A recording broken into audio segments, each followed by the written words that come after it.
Dick Remix អ្នកកូនម៉ែមានស្នេហ៍មិនក្រោកពីព្រឹកទុំរុនស្រពន់ស្ពឹកមិនរលឹកភ្ញាក់ពីដំណេក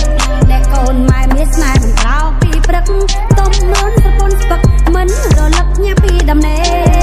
កគេមិនលងប្រយយកសំកំឡាយកូនឃើញគូវៃតែគំគ្រូមហា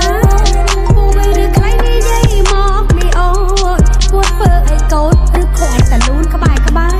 គូវាលើគូ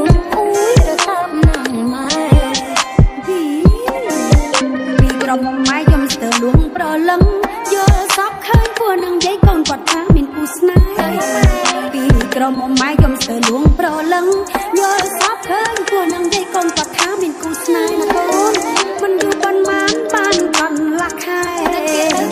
ពុកកូនសុំស្នេហ៍ម៉ែផ្លែតមនកូនវិញក្រុមសាផងយល់សពទំនងមានគូក្រុមស្នេហា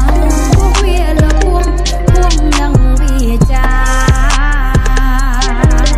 ណែក៏លោកកូនលៀបក្រមួនលោកគ្រូតាប់ម៉ែទុកក្នុងថថប់សម្រាប់ដាក់ថ្នាំមលូស្លាណែក៏លោកកូនលៀបក្រមួនលោកគ្រូតាប់ម៉ែទុកក្នុងថថប់សម្រាប់ដាក់ថ្នាំមលូស្លាកាថាគុំសំអាយុក៏ណាគេថាស្នេហារាស្និទ្ធផងពេលនេះក៏យកពូព្រាក្នុងម៉ែឲ្យជួយកូនផងទៅបានឆ្លងដល់ត្រារមួយពេកហើយកូនឲ្យទ្រាំសិនទៅ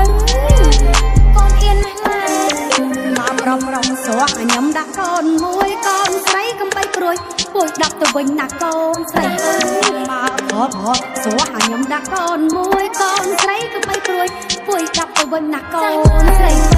ប្រងបបទៅមិនទៅអ្នកចាំសួរម៉ែឲ្យទៅត្រូវឆ្លើយដោះសាររងរូបស្រស់សង្ហាអាយ៉ាគិតយ៉ាង